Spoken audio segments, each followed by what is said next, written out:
All right, so today we're going to dive into something pretty wild. We're talking Paolo Soleri's Arcology. Arcology. Yeah, Arcology. Well, it's like this crazy mix of architecture and like full-on ecological utopia, you know? Right, right. And you've got a whole stack of research and articles on this, and let me tell you, it's a trip. So are you ready to kind of step inside one of these radical cities and see what daily life might actually feel like? I am so ready for this. Yeah. What always gets me about Soleri is how he wasn't just about designing buildings. I mean, this guy was really trying to redesign the whole relationship between humans and the environment. He saw urban sprawl, isolation, like all the damage we inflict on the planet. Yeah. He didn't see it as inevitable, more like a design flaw that needed fixing. Yeah, it's like he took one look at the suburbs and thought there has got to be a better way. But it's so interesting to me that he found inspiration like in the complete opposite direction. Traditional villages, you know? Yeah. Those close-knit communities where like everyone's living in sync with nature. I don't know, it seems kind of counterintuitive, doesn't it? Going from that to these massive mega structures he was dreaming up. Absolutely. But that's where I think Soleri's genius really shines through, He truly believed that the core of a community, that connection to nature and to each other, could be built into even the most futuristic vertical cities. It wasn't about recreating a village exactly, but capturing that essence, that spirit, within a totally new context. Okay, so instead of cul-de-sacs and strip malls, we get what, like vertical villages reaching for the clouds? Exactly. But okay, let's say I wake up in my Arcology apartment. What's the first thing I notice? It's got to be different, right? Like no more roar of the morning commute. Right. Instead of traffic, imagine this. The sound of water. But not just any water, like a gentle splash from a garden. Okay. But not just a window box. Think bigger. Lush greenery. Even streams woven throughout the entire building. These were Soleri's famous inverse gardens, bringing the peace of a natural valley right into the heart of this vertical city. Sunlight filtering through leaves, fresh air. Your morning coffee never felt so serene. Okay, that is definitely a wake-up call I could get used to, but part of me would probably miss the smell of a neighbor's freshly cut grass, you know? But actually, speaking of neighbors, how does that even work in this Arcology? Are we all like scaling walls to get to work? No climbing gear needed. Soleri envisioned these vibrant, multi-level plazas that basically act like lively open-air streets. Okay. Imagine this. You're strolling through a bustling marketplace, stopping to chat with your neighbor, all bathed in natural light, and, get this, no traffic jams. Nice. Which is huge because studies show those long commutes, they really take a toll on us. Increased stress, lower productivity. Arcology just erases that whole problem. Hold on, did you say marketplace? Are we talking like rooftop farms, community gardens, all built right in? Absolutely. Producing food locally, minimizing our environmental impact, it was all woven into the fabric of Arcology. Take Soleri's theological center design, for example. This incredible structure, it wasn't just a one-purpose building. It housed a library, a museum, even residences, all within this magnificent interconnected space.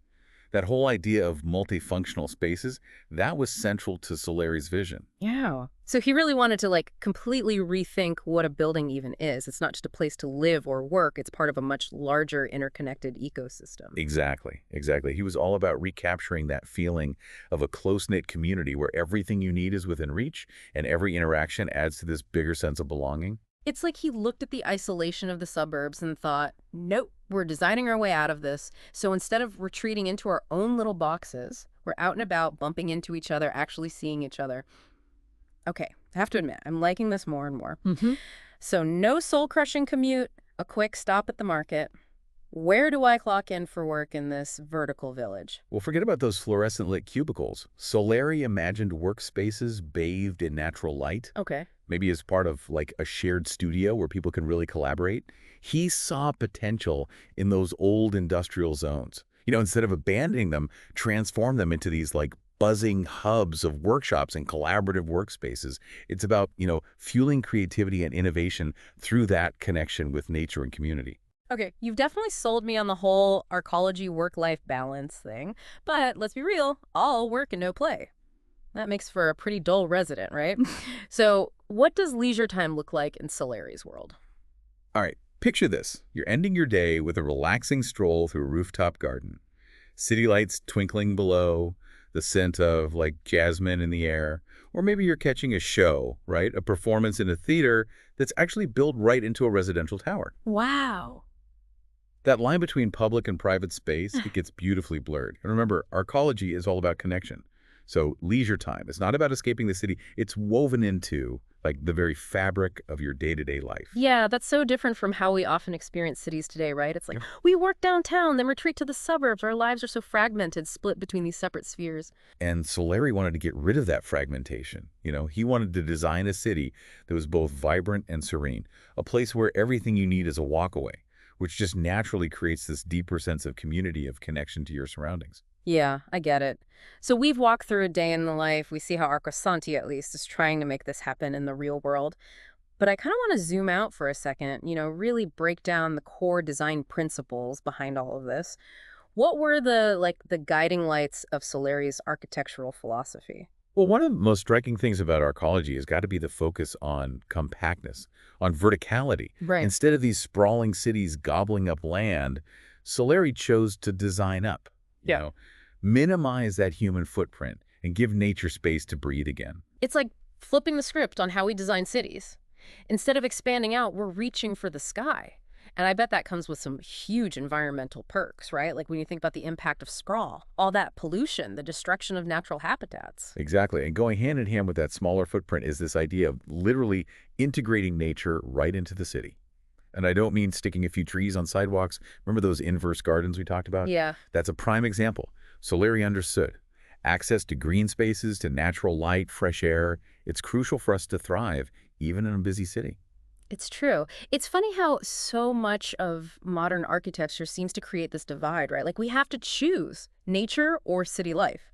And so we're saying, why not both? Exactly. And that desire to weave together those seemingly opposite things, it carries over to his vision of community. He saw how urban sprawl, with all its emphasis on cars and single-family homes, it's inherently isolating. Yeah.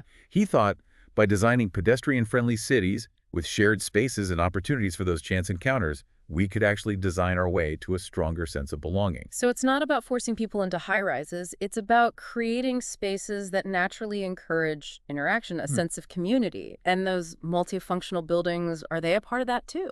Oh, absolutely. Those spaces weren't just about efficiency, although that was a factor.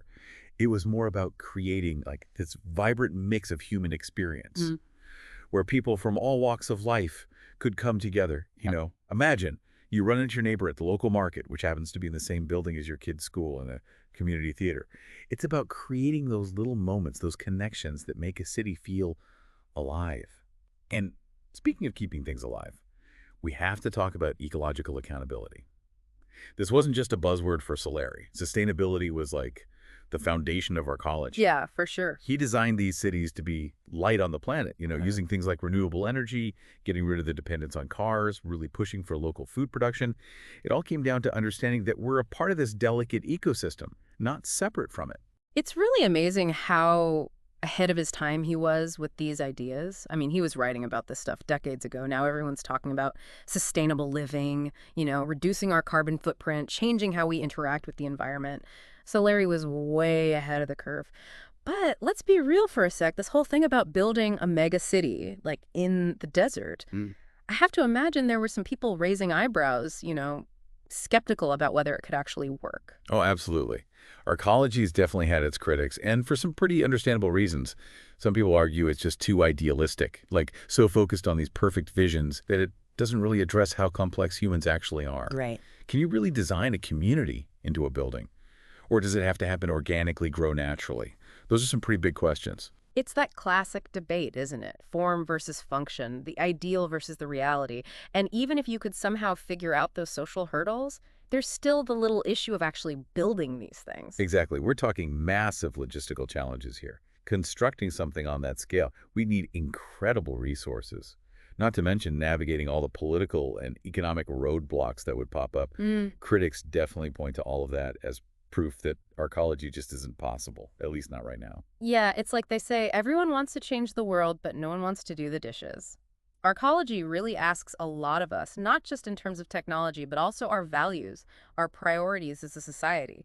I think that's a really good point. Soleri was asking for a fundamental shift in how we view progress, how we see our place in the world. But even if we never see a full-blown arcology, exactly as he envisioned it, I still think there's so much we can learn from his work. Totally. He was tackling questions that are even more relevant today. How do we build cities that are both sustainable and inspiring? Cities that bring people together instead of isolating them. Those questions aren't going anywhere. They really aren't. And I think that's what's so powerful about Soleri's legacy. He wasn't just handing us a blueprint. He was trying to spark a conversation, to push the limits of what we thought was even possible. It's a good reminder that sometimes the most revolutionary thing you can do is just imagine a different future.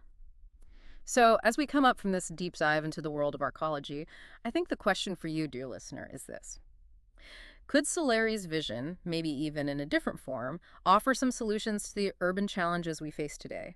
Or is it time for us to dream up completely new answers? Answers for a future where cities and nature can coexist, where communities can really thrive. And maybe that's a question best explored together. Not alone, but in conversation with our communities as we all work to shape our future. Beautifully said. And on that note, we'll wrap up this deep dive into the world of Paolo Soleri and his arcology. Until next time, happy exploring.